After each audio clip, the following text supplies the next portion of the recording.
Okay, it's been a while since we last spoke. I don't remember the exact date. It'll be on the YouTube channel. But I've had a lot of side effects and a lot has happened in the last few weeks. So that's part of the reason for the long hiatus, if you like. So I'm going to start with last week, just as an example of what's been going on. So last Sunday was a bank holiday weekend. A week last Sunday, I had my bloods taken at the Beatson. I usually have them taken on a Monday, but I had them taken on a Sunday because my oncologist recommended that I avoid the bank holiday because all the GP's surgeries would be closed and it would be I might be waiting 3 hours or so to get my bloods taken. So I went on the Sunday, that was great, it was nice and quiet. Bank holiday we had to ourselves. Tuesday I saw my oncologist and a registrar that was present for input, and I got the results of a bone scan I'd had 2 or 3 weeks earlier, because what's been happening is my cancer has been spreading like a chestnut tree. So I had a bone scan and it confirmed that my cancer was indeed spreading through my bones, which is not good news. So the next thing that I'm put in line for is a CT scan to determine whether it's also spread further through my organs than my lungs, where they know it's already deposited in my lungs, whether it's spread elsewhere, because that will determine future treatment possibilities, if you like, and my outlook, my prospects, my prognosis.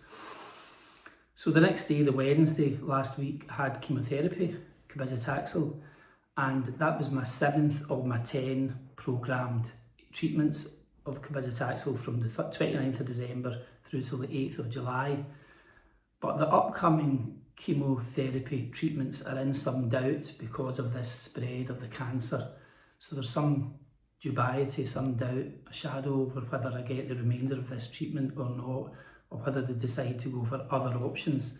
Because if the chemotherapy is not keeping the cancer at bay, but giving me side effects that are negative and impacting my quality of life, then it wouldn't be worth continuing with the chemotherapy. So we'll see that is an unknown at the moment.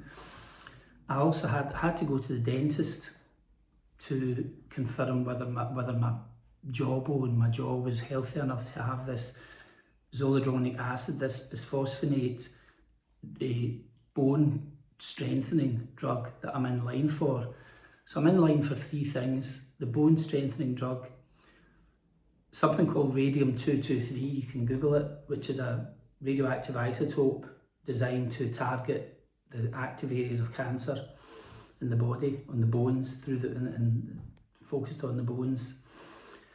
And then a third possibility is this clinical trial. There's a new form of immunotherapy that's coming out for advanced prostate cancer, metastatic prostate cancer, which targets which tries to trick the immune system, or trick the cancer, if you like, into not recognising that the cancer itself is coming under attack.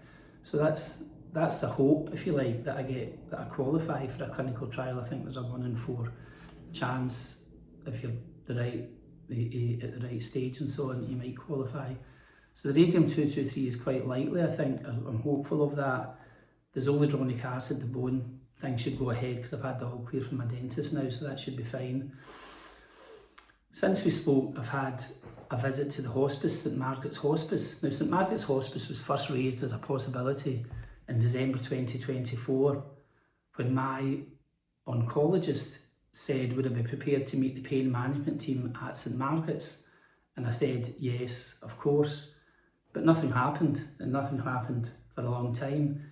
And then just a few weeks ago, while we were on the phone to the GP, Deanie and I, the GP said, have you thought of going along to St Margaret's to discuss pain management, because I had developed a very severe excruciating pain in my right hip, for which I was prescribed codeine. So off we went to the St Margaret's Hospice, sat down for an hour with a senior surgeon, senior nurse and a new start, and had a lovely conversation, a lovely chat.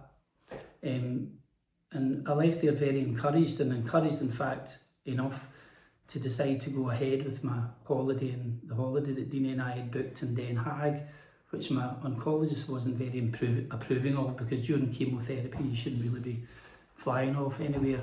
But we had a wonderful week, the week before last, in Den Haag, in The Hague, wonderful. The sun shone, we walked along the shoreline. It was just a really wonderful time. So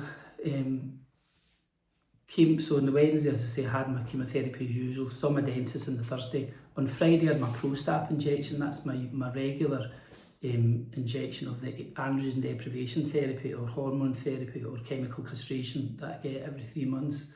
So I had that on the Friday. So that was a busy week last week.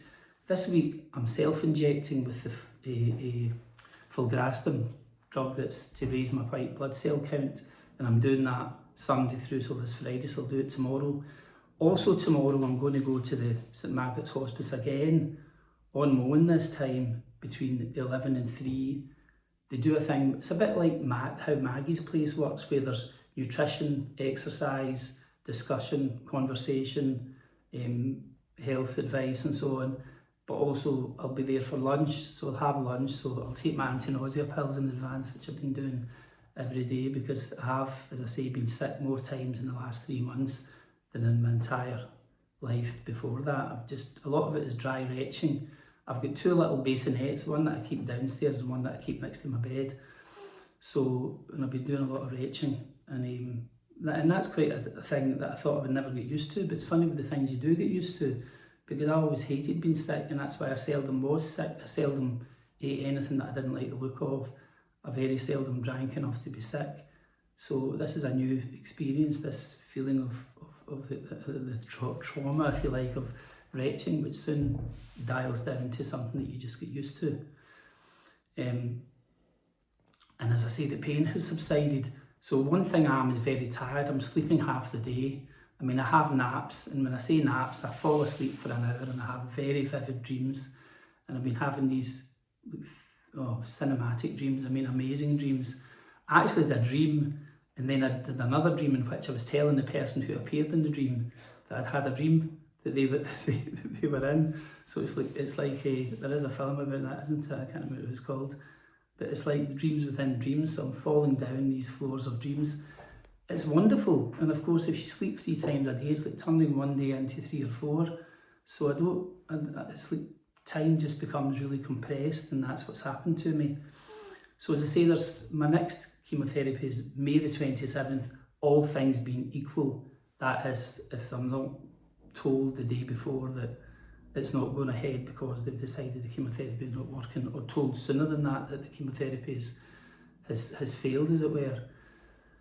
But I'm feeling quite upbeat and buoyant, partly because of the experience of going to the hospice, and probably partly because of the mirtazapine, the antidepressant that I got recommended. I mean, I never asked for drugs, but I asked for an antidepressant because I needed something to boost my energy, my appetite, and my mood, because the aripiprazole that I'm on, which is antipsychotic because I had the seizures and the psychotic episode with the steroids at the New Year, drags me down. It drags down my mood, the aripiprazole, as does the Keppra. I take the Keppra. I mean, I would normally be on the sofa bed at the moment in the morning, because this is one of my nap times. But I thought I would stay awake and try and do this with my energising cup of green tea. So that's the update. I'm not sure if there's anything I've missed out. Deanie's here, so she'll give me a prompt if she thinks there's something that I've omitted. So lots of side effects, but chiefly nausea and tiredness, fatigue, real fatigue. I mean, really, I go a walk and I'm like a heat-seeking missile onto these benches. That's not a good metaphor. But anyway, I'm always looking for a bench so that I can sit on a bench. And I'm a bench magnet, essentially. I remind myself of one of my grannies, who you'd walk a few yards and she would say, "Oh, here's a bench." And that was in the days when our public parks had very conveniently situated benches about 10 yards apart. So that's the kind of park that I'm looking for these days. But I'll leave it there, and I'll try and have a more frequent updates. It's just I've been so tired. As I say, I've been sleeping half the day at least. I mean, I was in bed last night for 11 hours, and believe me, I'll be back on that couch this afternoon at some point. It's like it's like an analyst couch, but I lie there and I've got 3 different sections of the wall I can look at, and the screens come to life. I mean, it really is. It's like a Ray Bradbury story, and off I go into these really vivid dreams, almost hallucinatory, and then I'll wake up and I'll realise that I was watching, that I was either looking at the television or the mantelpiece with the mirror or the bookcase, and it's almost like, you know, Mr. Ben or something. The stories are kind of coming out of that. As far as my hair's concerned, I've kept it flat this morning because I've not had my nap. Usually my hair is a bit like this. It's what I'd call a Mohican side shed or rebellious bank clerk. But I've not lost my hair, and nor have I lost my beard. All that's happened is the growth has slowed down significantly. So it's like 4 months since I had my hair cut. And you wouldn't know that. You wouldn't know that it was 4 months because it's just paused so much. Anyway, that's trivia, but so is so much of life. And I hope you're all keeping well. And I'll just, I'll leave it there.